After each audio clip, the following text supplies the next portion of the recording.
Assalamualaikum warahmatullahi wabarakatuh. Perkenalkan, nama saya Adnin Muklis dari kelas EVA 5 Universitas Juanda. Di sini saya akan menjelaskan atau menerangkan sedikit bahwa bagaimana langkah penyidik dalam menetapkan tersangka dalam pelajaran terminologi hukum.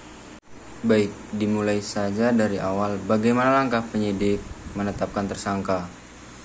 Di dalam suatu kasus pidana, tentunya terlibat antara pihak pelapor dan pihak yang dilaporkan. Orang yang menjadi pelapor, orang yang menerima tindak pidana, maka dia sangat berkepentingan agar orang yang dilaporkan secara cepat akan menjadi tersangka dan kemudian dimasukkan ke dalam penjara. Tetapi orang yang dilaporkan, orang yang diduga melakukan suatu tindakan pidana, maka kepentingannya berbeda dengan pelapor, di mana dia sangat membela diri semaksimal mungkin agar tidak ditetapkan sebagai tersangka atau tidak dimasukkan ke dalam penjara. Teman-teman sekalian, ada beberapa langkah yang harus dilakukan oleh penyidik jika akan menetapkan seseorang sebagai tersangka.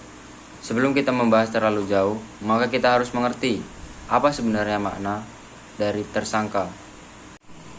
Dalam hal ini, kita harus merujuk kepada pasal 1 angka 14 KUHP atau Kitab Undang-Undang Hukum Acara Pidana. Di situ kira-kira dinyatakan bahwa tersangka adalah orang yang karena perbuatannya atau keadaannya berdasarkan bukti permulaan yang cukup dapat diduga bahwa dia adalah pelaku suatu tindak pidana. Dari pengertian tersebut, yang harus kita bahas yang pertama adalah karena perbuatannya atau karena keadaan. Jadi seseorang menjadi tersangka bisa saja bukan karena perbuatannya sendiri, tapi karena perbuatan orang lain, sehingga menciptakan suatu kondisi, menciptakan suatu keadaan sehingga orang tersebut terlibat atau berhubungan atau bahkan menikmati atau masuk ke dalam lingkaran terjadinya tindakan pidana. Jadi intinya, seseorang tersebut bukan hanya karena perbuatannya menjadi tersangka, tetapi juga karena keadaan bisa menjadi tersangka. Selanjutnya, bahwa menetapkan seseorang sebagai tersangka, penyidik harus melalui langkah penyelidikan atau penyidikan. Mengapa demikian? Karena di dalam langkah ini, penyidik akan mengumpulkan alat-alat bukti, sehingga dengan alat bukti tersebut mengarah bahwa pelakunya adalah orang yang berada di hadapannya atau yang lagi disidik. Untuk menetapkan seseorang sebagai tersangka harus ada alat bukti yang cukup. Apa yang dimaksud dengan alat bukti yang cukup?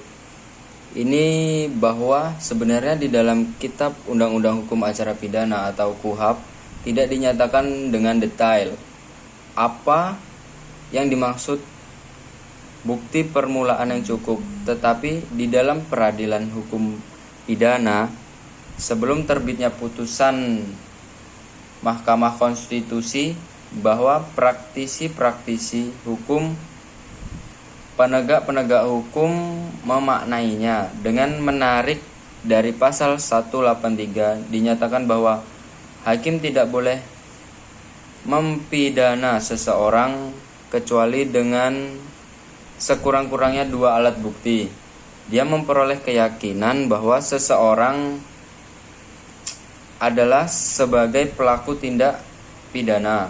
Dari pasal 183 ini dikembangkan di dalam praktek dunia peradilan pidana. Untuk mencapai suatu bukti yang cukup, maka harus ada 2 alat bukti yang harus kita kantongi, yang harus diperoleh oleh penyidik, dan dari bukti tersebut mengarah atau menunjuk atau membuktikan bahwa orang yang dihadapannya adalah sebagai pelaku tindak pidana.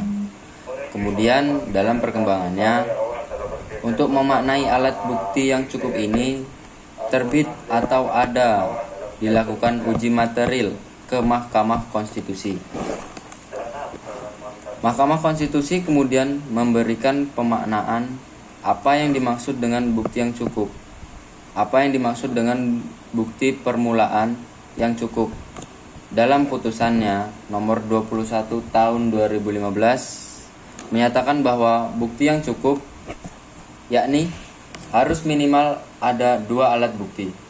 Oleh karena itu, teman-teman kita harus tahu apa saja yang sebenarnya menjadi alat bukti yang sah menurut hukum acara pidana. Penetapan tersangka harus memiliki 2 alat bukti. Maka kita berujuk ke dalam 184 tadi, maka kita dapat mengerti minimal 2 alat bukti yang harus kita kantongi oleh penyidik ketika akan menetapkan seseorang menjadi tersangka. Setidaknya ada saksi minimal berjumlah 2 orang, karena memang hukum kita menganut lulus testis, yaitu 1 saksi bukanlah saksi. Kemudian, paling tidak adanya bukti surat yang dapat mengungkapkan, yang dapat membuat terang suatu kejahatan atau tindak pidana. Jadi dalam hal ini, penyidik diwajibkan mempunyai 2 alat bukti. Teman-teman sekalian, dari uraian tersebut, maka jelas ketika penyidik akan menetapkan seseorang sebagai tersangka, yang harus mengantongi 2 alat bukti yang diperoleh dari tindakan penyidik yang disebut dengan penyidikan atau proses wawancara kepada tersangka. Karena memang penyidikan adalah tindakan untuk mengumpulkan alat-alat bukti sehingga membuat terang suatu tindak pidana dan dengannya mengungkapkan siapa pelaku dari tindak pidana tersebut. Di awal sudah saya sampaikan bahwa di dalam penetapan tersangka ini ada tarik-menarik, karena memang di sini ada kepentingan pelapor, sangat berkepentingan yang dilaporkannya untuk secara cepat ditetapkan sebagai tersangka.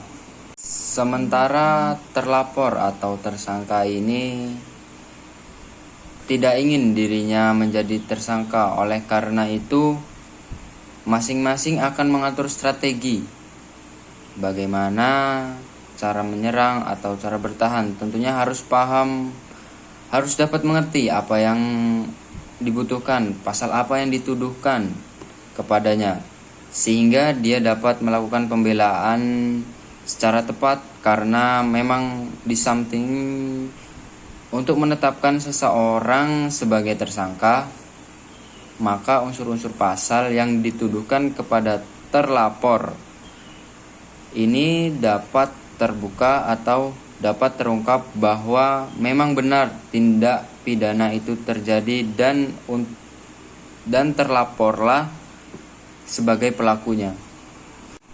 Teman-teman sekalian, ini merupakan hal yang sangat penting, karena memang untuk melaporkan suatu tindak pidana tidaklah boleh atas dasar kebencian atau atas dasar laporan palsu atau fitnah, karena memang orang yang dilaporkan ketika menemui bahwa laporan itu adalah laporan palsu, bahwa laporan itu laporan fitnah atau laporan itu laporan tidak benar, maka terlapor tersebut dapat melaporkan balik orang yang awalnya menjadi pelapor, berpotensi untuk dilaporkan oleh orang yang telah dituduh dengan tuduhan palsu atau tuduhan tidak benar tersebut. Baik, sekian penjelasan atau penerangan dari saya. Apabila ada yang kurang bisa tolong disampaikan dan menjadi pembelajaran terhadap saya pribadi. Dan apabila ada salah-salah kata tolong dimaafkan. Saya akhiri, wabillahi taufik wal hidayah. Wassalamualaikum warahmatullahi wabarakatuh.